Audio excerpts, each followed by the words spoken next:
Hello, and welcome to the Libri Labra Book Club.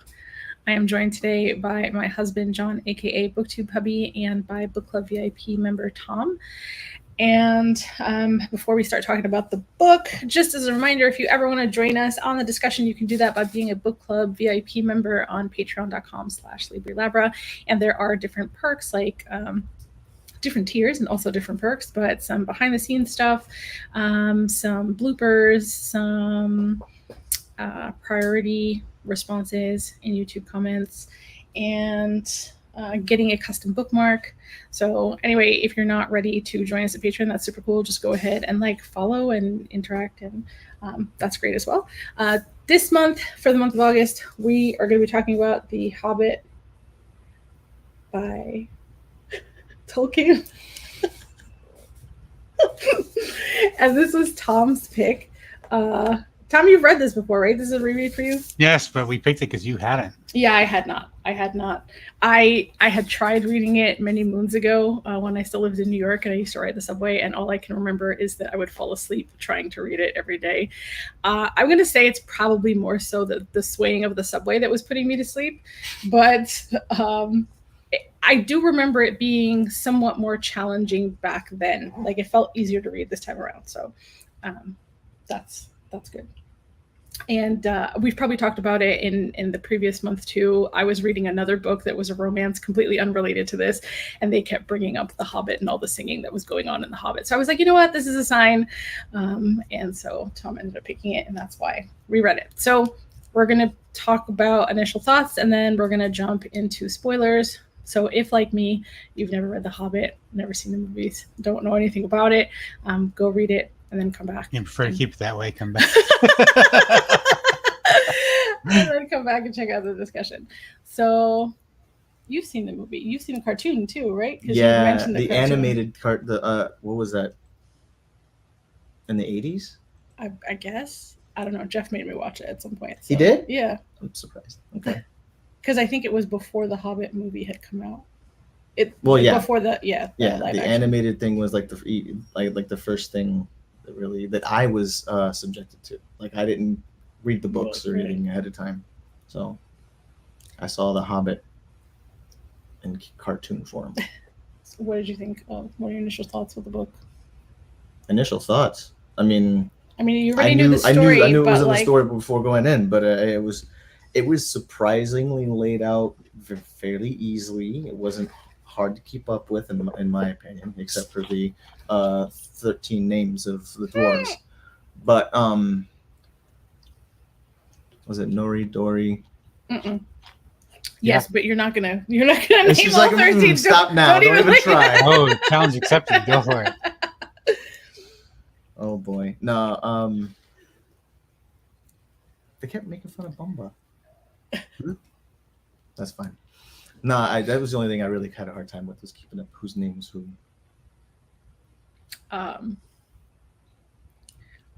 For whatever reason, I kept picturing Gandalf as Dumbledore. And so I had to keep reminding myself, no, these are two different wizards. Yes. Same narrative function, yes, with two different wizards, yes. I just saw somebody talking about how lucky or how interesting it is to that Ian McClellan got his stardom in his 60s.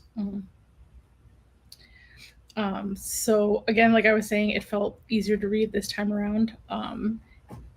It's still surprisingly dense for such a short book. I feel like a lot happens, and I don't know. A lot does happen. It's only 276 pages, so it feels like so much more than that. It's paced and written well. There isn't really too much descriptions of scenes before going into them. It's all done while it's, being like it's being told to you. So It's kind of, I don't know. I think Andy Serkis did an amazing job. He did. He did in the audiobook. The audiobook.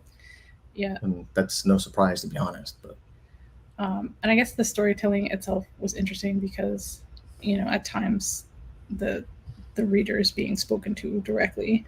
Right. We are still in opening thoughts, by the way. Oh, yes. Yeah. Oops. So, Tom, your thoughts? Well, all I can say is this is the first real book I can remember reading, and to this day, this and Lord of the Rings. Without the movies, I could name the main characters like one after the other. Not all the dwarves, but yes. But yeah.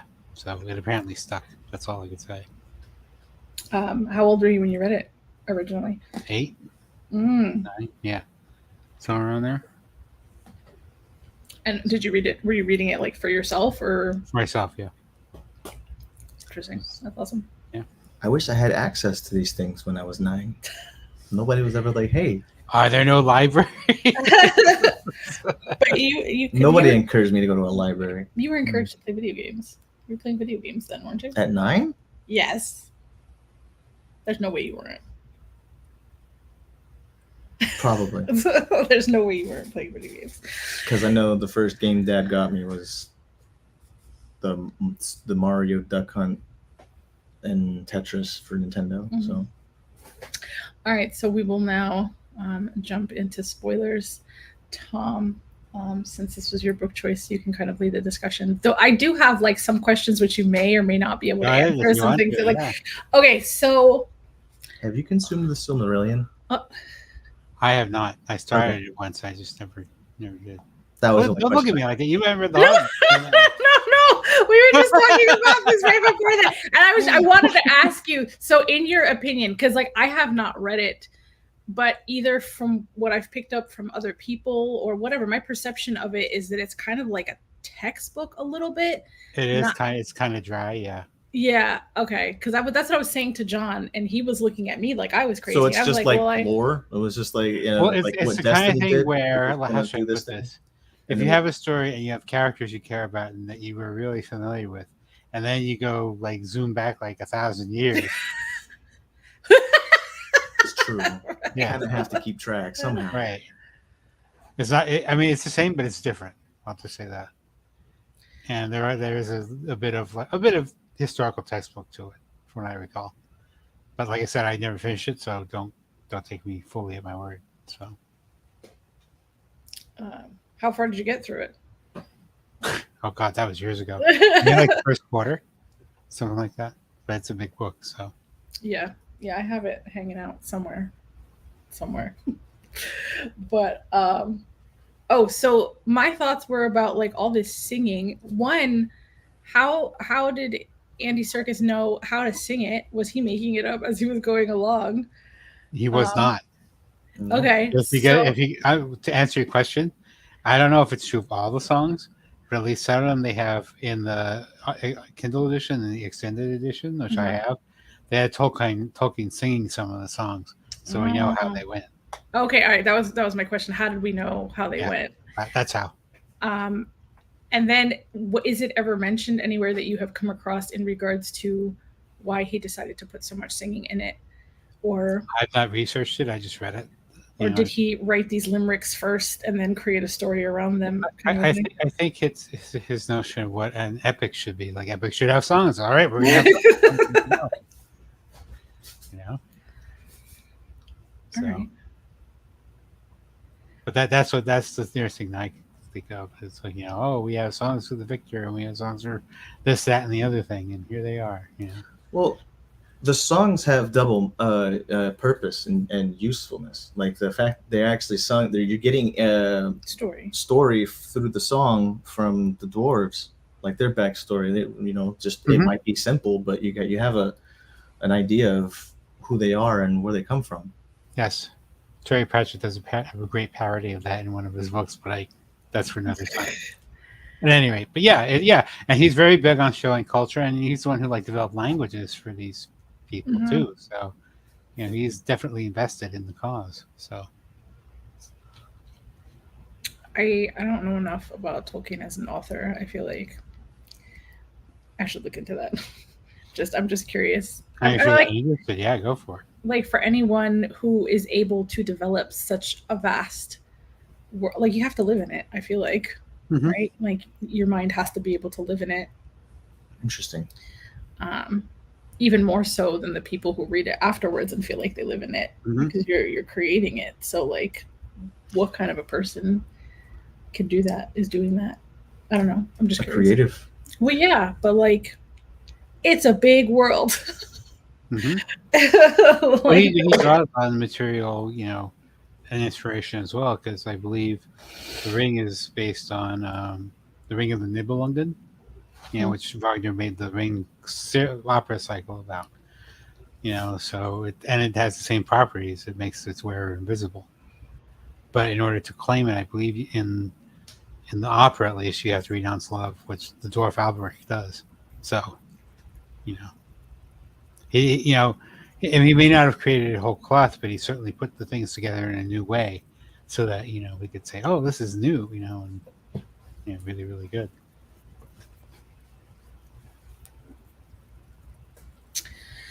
um, so you can take it away at this point. I don't. Well, I don't well, know. I unfortunately, I am interested in finding out what you thought, because this is your first time reading through.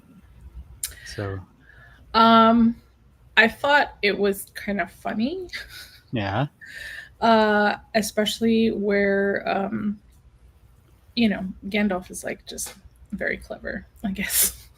And I don't remember Bjorn, was that his name? Bjorn, yeah. Yeah, where he was like, Skin. It was a shapeshifter, but they called it something else. and they were starving at that point, and so he was trying to bring in the entire gang without bringing in the entire gang, Right.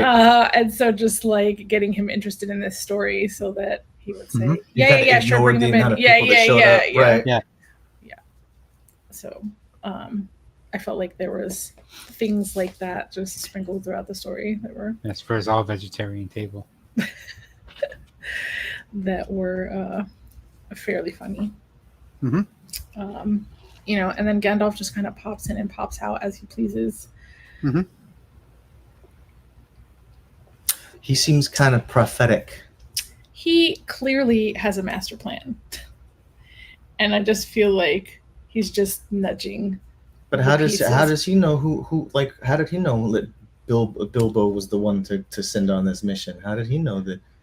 Like I want to know where all these little, because he came in with some he's got tricks up this, he's got tricks you don't know about. I'm like, and Bilbo didn't even know about it. Mm-hmm. That's true. Maybe he didn't know for sure. Well, it's clear he knew Bilbo's family, and Bilbo's family is widely known as having a rogue Tookish side. So, it's interesting. That's part of it.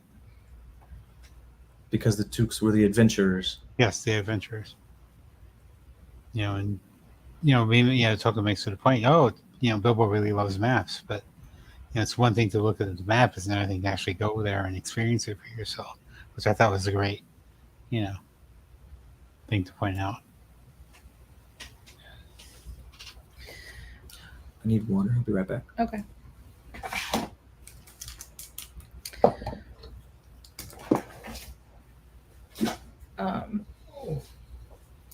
So yeah, I mean, it seems like throughout a good portion of the story, Bilbo is just like, "Why am I here? What am I doing?" Mhm. Just very uncomfortable and scared throughout. Yes. Well, that's only natural. Yeah. I was like, why did I ever come on this? But then again, when he gets back, he has all these memories to look back on, and he's a changed person at the end of the trip. So. And what was the name of his memoir? There and Back Again, Mm-hmm. A Hobbit's Journey.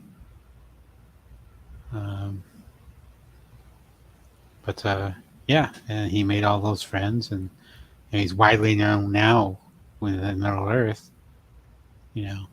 So yeah, and not respected in his hometown, but what prophets ever are, So, and it's an interesting, number one, like the I had a narrative voice here is like the grandfather telling this story to a young kid. Oh, don't worry, they'll get out, you'll see that. That sort of a thing. But just the tone, it's like I don't think you can really replicate that without it was just came natural, or at least it seems natural, the way it's written. So I think that's one of the great parts of the book is just just the way he decided to sell what he did. So I assume he carries that voice throughout all of the books. Well, I don't think so because, like Harry Potter, you know how the books get older. It gets Yeah, they get darker also. Yeah, we're now because we're now up to Frodo, and now, well, this see, as you know now in the Hobbit, he never calls the necromancer Sauron, but that's who they're really talking about. That is who they're talking about? Okay, that's what we were trying to figure out. Yeah. Have you seen the movies, the Hobbit movies? Yes, but like I said, we were discussing rewatching them for Christmas. Yeah, it makes the connection clear that Sauron is the necromancer, even though before he may have thought, oh yeah, Sauron, but he hadn't fully fleshed him out yet. I don't know, but that's clearly the necromancer isn't the one who created the goblins, then, right? No, I don't think so. That's more of a creation tale, I think. Because I thought there was actually like a. We were definitely trying to. The goblins with the rings existed of power. because of some other that was God, who was it? Saruman? I think you maybe think the other wizard. The orcs. Okay, that's how we get orcs. Oh, you're right. If you put your elves long enough, you get orcs. Oh, what? Wait, what now? If you went long enough, you get orcs. If you torture elves long enough, because that's how. Oh yeah, they talk about that in the Rings of Power. That's how they get to the orcs that the guy is controlling. Because he keeps them underground and tortures them, so he twists their nature so that they become orcs. See, we definitely have to rewatch everything. I don't know about rewatching that. I don't think it explains all that, but he just said. But I know that from reading the books, not. No, but I feel like I do remember them making some connection there, which is why they like. Mm-hmm. Yeah. Crazy. Mm-hmm. Goodness. But and they have throughout his books, the corrupting nature of evil is shown throughout. Well, go ahead.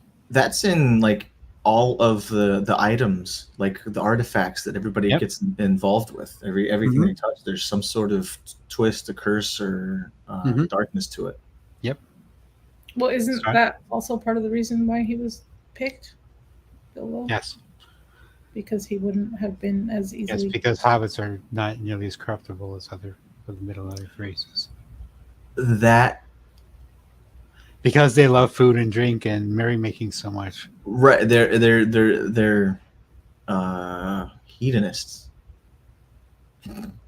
Yes, to a certain extent, yes. Well, when you have like, so it's like I don't need power. I don't need all that other stuff. Exactly. I'm good. And that's what causes Bilbo at the end, to take the Ark and said, "Look, I'm giving this to you guys, so we can just end this and without bloodshed." So being the reasonable one of all that, of course, Thorin doesn't see it that way at the beginning. Poor Thorin. Mm-hmm. But and it just goes to show it wasn't just the ring; it was all the treasure, like you said, all the artifacts we encountered had that same effect. Right, he had no desires for any of the treasures. He was just like, I don't even care. You can use my share to help them. But the thing I loved about it is the practicality. I was like, how the hell would I get all this? Okay, fair point. Fair point. And he took what was it, the two chests, the one gold, one silver, and then they find the troll's gold back, and they take that back with them too, and so that's apparently more than enough. So Bilbo does have the sense that, what is this really? I don't need it, really. So, but of course, they made the point that he was a wealthy hobbit already. That's true. Living in the hole. So, when they started talking about all their luxury, the flooring and all the other stuff they have, and I'm like, what? In a hole in the ground? Well, and that's why, because that's what you would think is a hole in the ground. Well, it's not just a hole; it's a deluxe hole in the ground. with ensuite bathroom and whatever, but still. But 3, maybe 4 pantries. Is there a Hobbit experience somewhere? Yes. There is. Yes. New Zealand, there's got to be. There Okay. has No, to be. absolutely. There's a Shire. Oh out yeah, there. I know. Yeah, there has to be.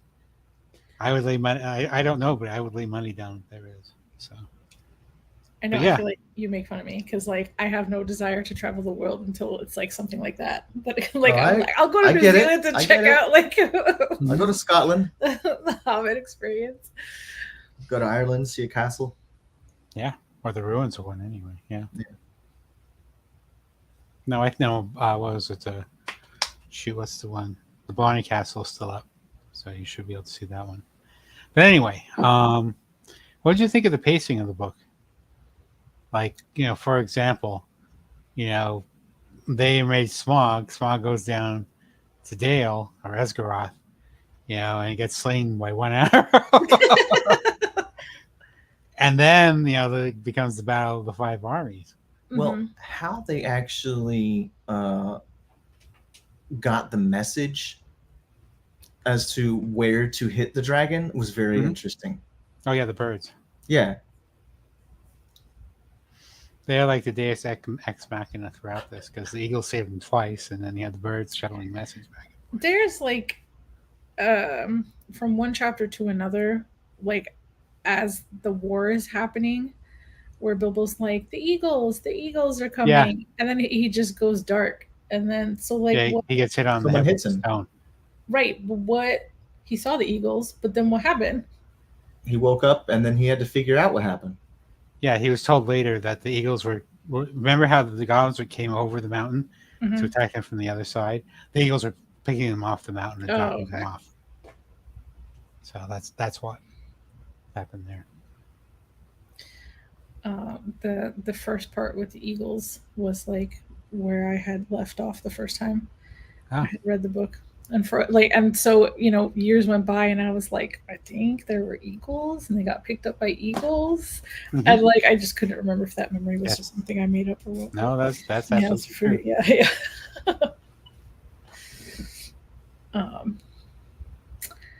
There's I don't know. I don't know how to describe it, but there's a lot of characters that just want to eat other characters. Oh, such as? Like, It's not the fact that they just want to eat other characters. They just want to eat. And it's generally meat and they're in a desolate place where there's lacking meat. So they Are start you eating. goblin shaming right now? I Is that just what- like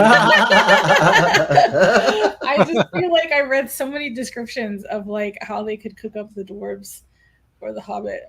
Oh, yeah, wanted to eat whatever he came across too. That was one of my favorite parts, is him naming the trolls Bill, Tom, and Bert. It's like he had to have had friends who was like, "I'm going to put you in the book," And there you go. So I guess that's what they ate. So if they're able to eat mutton, why not? All bets are off. So I was like some names sounded familiar, and I was like, did I hear this name in the Ring of Power? So I was like trying to like Google. Oh yeah, there's some you did.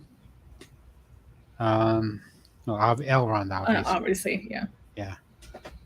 And of course Gandalf, probably. No, Gandalf, yeah. No. No, He wasn't in that one. That was way long before Gandalf.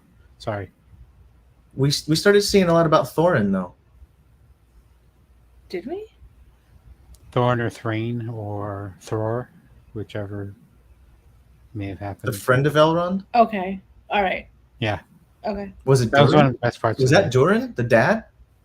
Could have been. I haven't seen the movie or the series in a while. So. No, I think it was because I think that was it was Durin because it was like the previous generation. There's the one that he keeps talking about the battle that his ancestors had, right?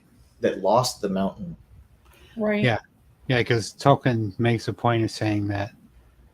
Who is it in the Battle of the Five Armies? It was Bolg, who was the son of Azog, who he killed for his grandfather.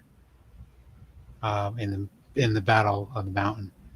So it's like revisiting I'm getting revenge, I guess, on Bold for that.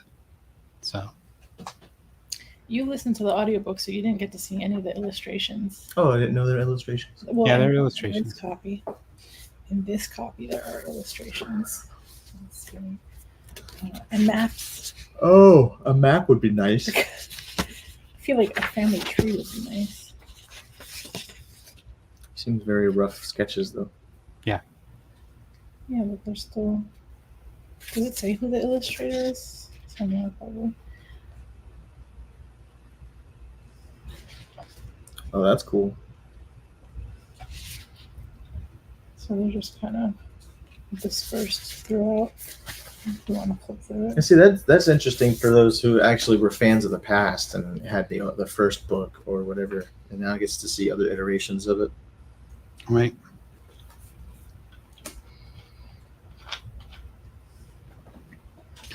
There was a quote that for some reason, I can never ever find my quotes on the new Goodreads.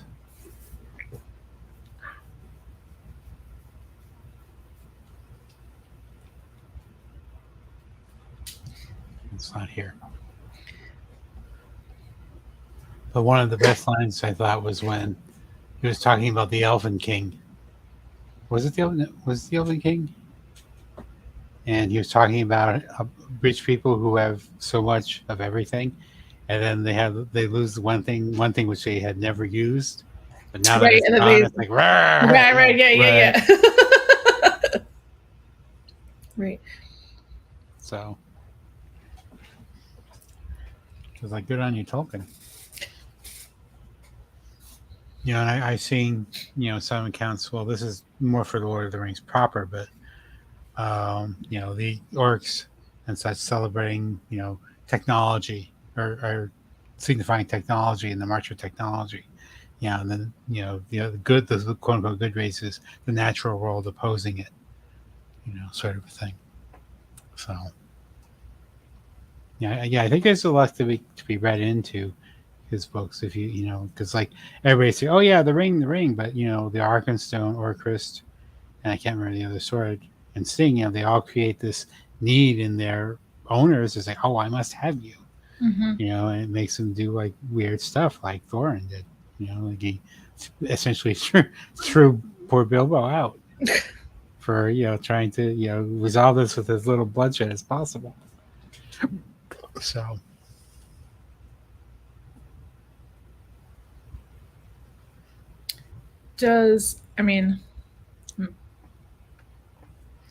And in fact, the Tolkien has the master from Esgaroth disappearing into the desert with his share because he had the dragon sickness and he just would not let it go.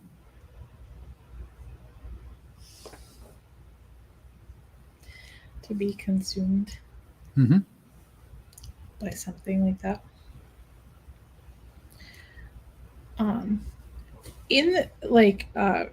Because you've watched all the movies, right? Yes, although a while ago. Does the Hobbit movie take place of everything in the book, or does it only tackle a certain part of the book? As far as I can tell, it covers the majority of the book. It handles the book plus. Okay. Because isn't there Right. also another movie called The Desolation of Smaug? Yes. That's probably part the book. 3. That's part 3 of the film trilogy. Yeah. Of the You're Hobbit? Of the Golden Yeah, The Hobbit. Yeah. The first part is The Unexpected Party. I cannot remember what the second part was, and the third part I think is The Desolation of Smaug. Okay, and so those 3 are the Hobbit book?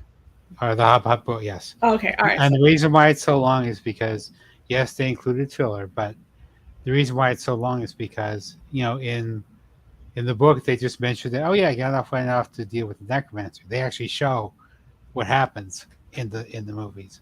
So, and that's why I said it gives you a clearer tie to okay, this is Sauron they're dealing with now. Okay, that makes a lot more sense because I was like, but the Yeah. dragon is in this book. How did they make a whole nother movie out of it? So all right. That's how. Yeah. makes sense now. Yeah, like I said, they include songs. They include. Well, I mean, yeah, there is filler in it. You know, I think I can't remember how long the extended edition is. It was like it may have been the Fellowship of the Ring. It's like almost 4 hours long. It's like, yeah, I'm not watching that right now. Oh my. So, but and they are very good. But yeah, that's why there's 3 movies out of one book, because, like I said, a lot of the stuff dealing with the necromancer they actually show. So We're gonna have to figure out how many movies total there are. 6. Okay. Yipes. I mean, yipes when he's saying that the Fellowship is like 4 Yeah, hours. it's 4 3 hours. hours, 3 hours and 48 minutes. Like, holy crap! No, I'm not watching that right now. So, and I think the extended editions are worth it because there are some good scenes in there. So, but what is it like to write a book that become so iconic in society, not only among RPG fans, because this is what we know Dungeons and Dragons to be, but Yep. Across storytelling as a whole. This is what to my people as old as me. This is epic fantasy. Mhm. Yeah, absolutely. And it's just, again, it's so vast. Mhm. Like, it feels like you have to read it multiple times to get to really get all of it. You do. Now there's video games, which has actually put some of the lore into that and actually expanded on the lore through the video game, like You're talking about the one we played, or Shadows of another Mordor. one? Yeah, that one. Yes, Oh, such a good game. Have you played it it? was. I played the first one. God. I completed the first one, I should say. All the stuff they've done with that game is insane. And that's how I knew. Well, spoilers for Rings of Power. That's how I knew who Celebrimbor was, because I played the game. Yeah. Right. But yeah, I played through the first game and I loved it. The second game, not so much. I don't know why. It was just didn't grab me. Well, they didn't. They expanded on it. They made the same game, but only made a couple extra features. So it was just a matter of. It felt like you were just playing the first one over again for a little while, anyway. When you got into it a little more deeply. Yeah, no, they added some new stuff. It was just like, why do I need to do this? I just want to go and kill him. Like, yeah. So. I imagine like his estate in regards to is probably carefully holding. Oh, they have to. Yeah. Yeah, but in different intellectual properties over time, sometimes they start to deviate from canon. Have you noticed that happening much with this, or does what you've seen I mean, stick to? Like you said, the Tolkien estate monitors all the official canon books, and from what I recall, it was his son or grandson who's continuing writing books. That's awesome. But there's not that many of them. So I mean, let's put it this way: if I recall correctly, most of what's out there is by Tolkien himself. Okay. If you get through that, then you can go through, the other stuff. So. Because I could just see. I mean, fans and the estate alike, I could see them just being like, no, we don't want. No, stick with this. There's going to be a Tolkien scholar who's going to disagree with me, I'm sure. But in my amateur opinion, what people know of Tolkien is The Hobbit and Lord of the Rings, and that's 4 books, and that's your canon pretty much. The rest is nice to know, but what people really care about is in those 4 books. So. If that first movie is like almost 4 hours, how long is the book? Now I have to check because I don't want to... but I'm wondering how many pages the book is. John has been yelling at me so many times because I keep looking at books at the bookstore and being like, this is so big. And he's like, are you talking about Lord of the Rings now? Yeah. Are you talking about Lord of the Rings now? Fellowship? Yeah. Yeah.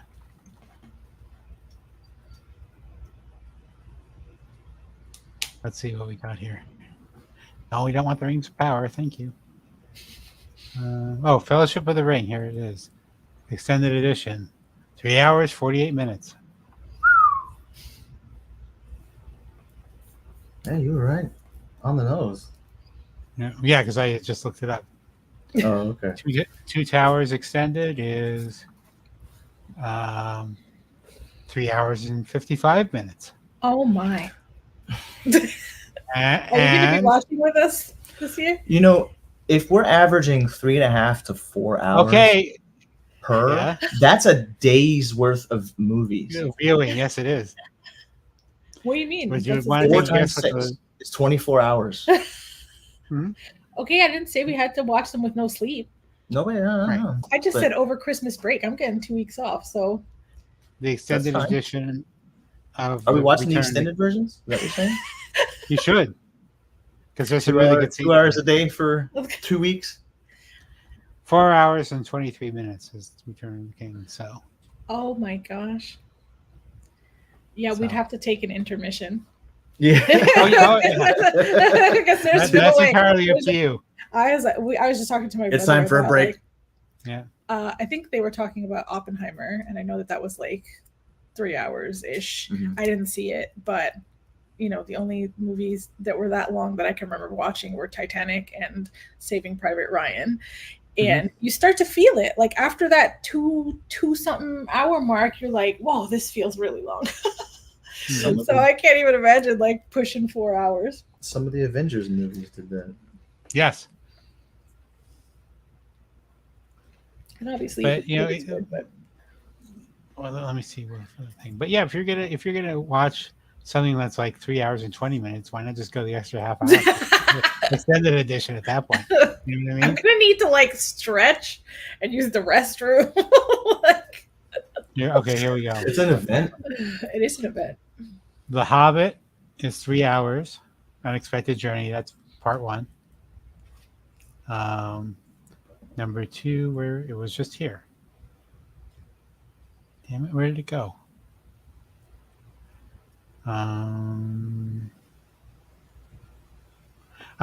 The Desolation of Smaug, and I cannot find the extended edition. Now it was there when I put it up, and the other one is Battle of the Five Armies. Battle of the Five Armies is just under 3 hours, and Wait, I'm what's guessing the other one. Oh, that's the name of the second one? Okay, yeah. That's the Battle of second Five Armies Hobbit. is the third one, yeah. Okay. And I'm looking up Desolations because it was on my screen, but when I went back, it went. So here we go. Desolation of Smaug is, they're all about 2 hours and 45 minutes. The Hobbit movies each. See, so they're much more reasonable. Even though that's still like almost 3 hours. They're from one book. Yes. That's They're that's all- incredible. That's incredible. Like 276 pages. You're making like a 6 hour Mhm. cinema out of it. Like that's Yes. I mean, no, 9 hours. Close to That's 9. wild. Yes. That is wild. Because each scene was actually descriptive and long enough that you can actually, wow, it's kind of nice. That's what I say. Credit to Peter Jackson for bringing that to the screen. Right. Yeah.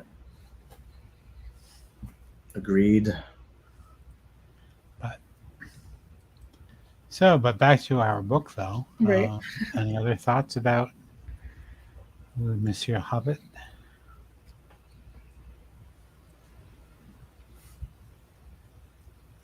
One thing I could have done without is, every time he mentions Bomber, you have to, oh yeah, he's fat. Yeah, we know. We got the other 2 or 3 times. The only thing he didn't do was like, here's a fat kid. Now we need a fence. It's like, and then hilarity ensues. Yeah, but he did the next best thing, with some people. Apart from that,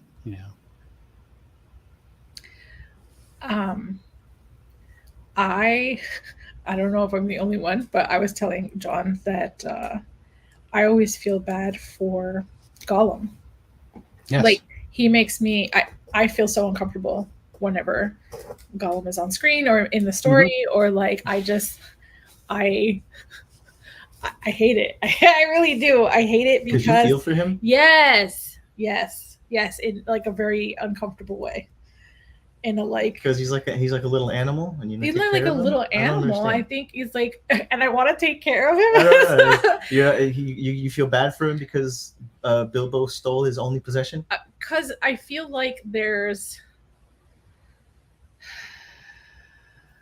a trustingness and a naivete Mhm. about him, Mhm.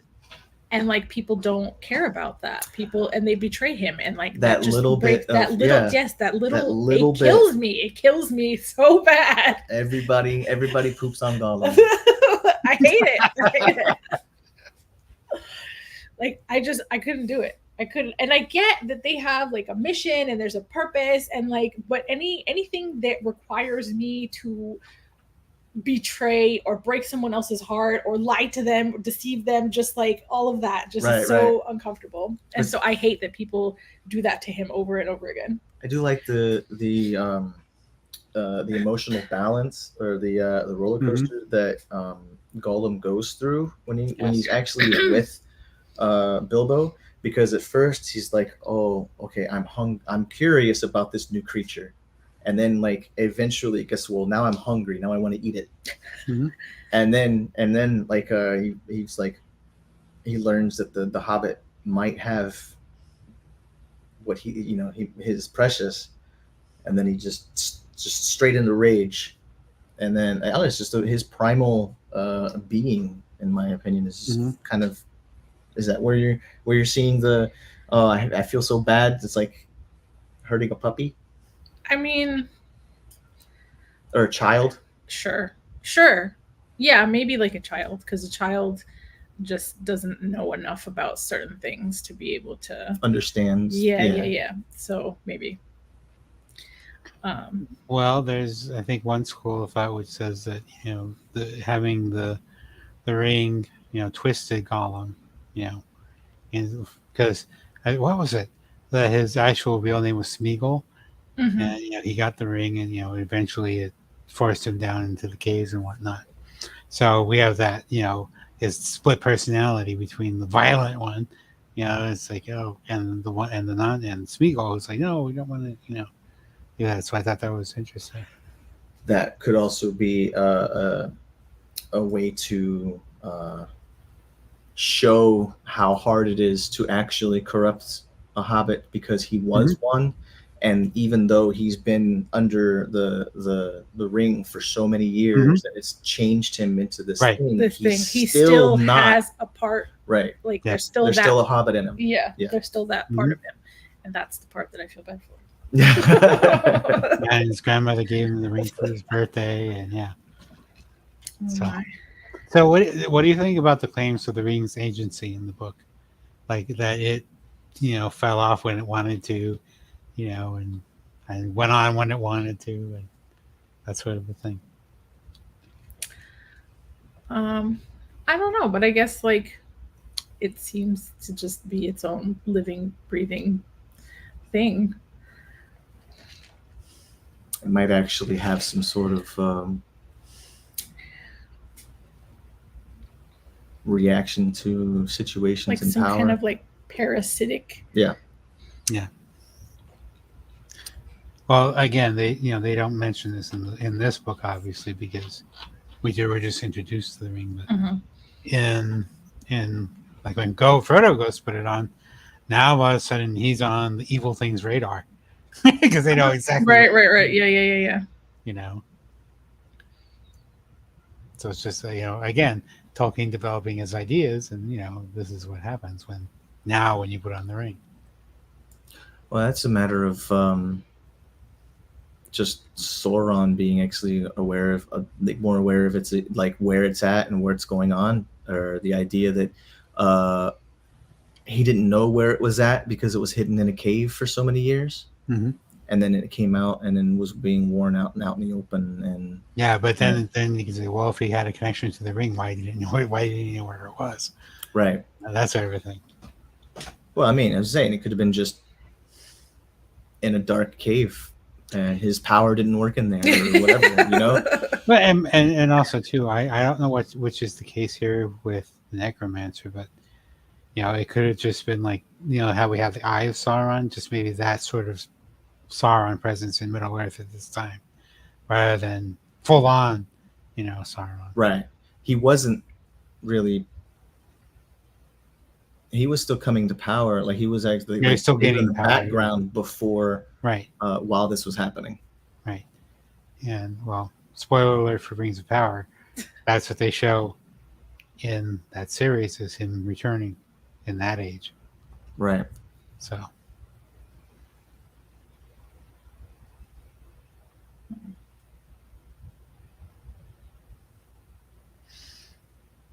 But yes, evil always is and has to be fought, unfortunately. To quote The Incredibles, Unfortunately. yeah, the world always needs saving. So. I mean, but can you have good without evil? No, you couldn't.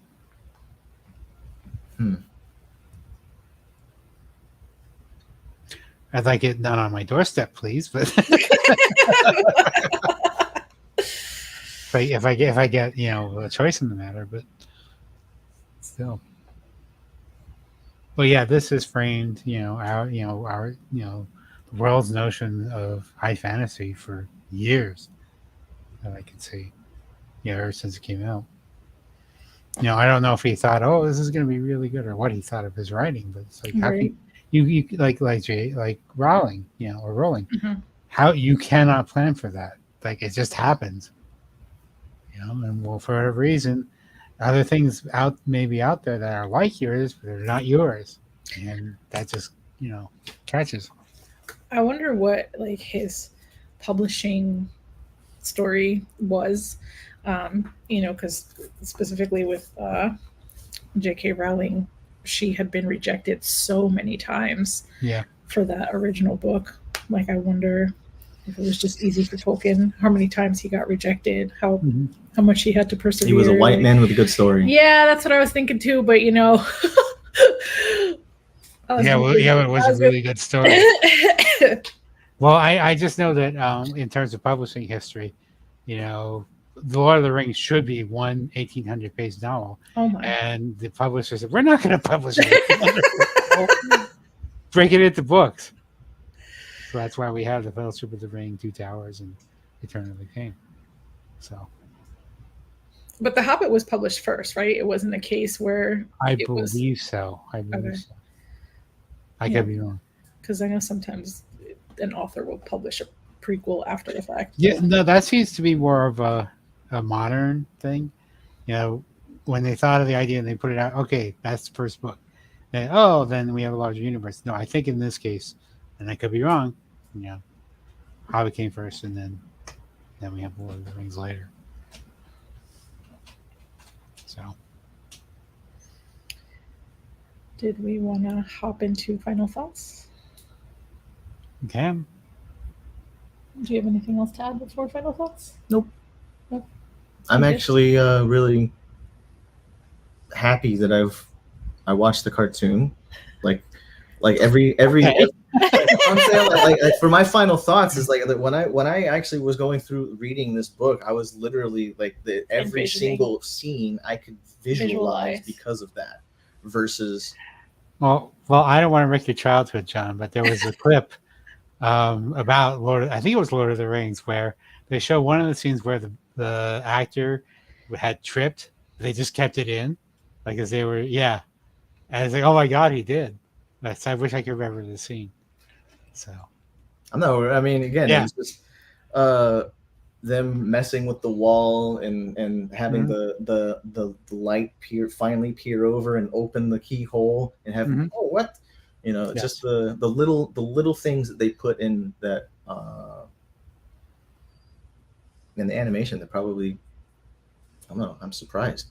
And the movie they have it too. Well, I don't remember the movie as much as I do because I've watched that cartoon too many freaking times. Okay, I was gonna say because like you've watched the movie so much more recently. Right. But I'm just saying, I think it's because of like how many times like I don't know if it came on like on a specific channel. It might have been like all a the thing time. that happened annually, like right, one of those. Yeah. Right. Oh, the Hobbit's on, and everybody sat down to watch it because it was good. So. But I wanted to say that I appreciate how over time, over how many years that we've been remaking this story, that we still Mhm. have its core elements, Mhm. the details to it too. So I want to continue reading the Lord of the Rings stuffs. It's a good Well, call. I mean, we started it here, so I assume we're going to continue it here. We'll Yeah. have to space them out, but Yeah, there's 600 pages apiece, I think. yeah, Like last we'll lesson, so. we'll figure something out. We'll break them up into Are we two. giving stars too? Yes. Okay, all right, 5 stars, done. Okay. All right. I really enjoyed it. I'm glad I revisited it.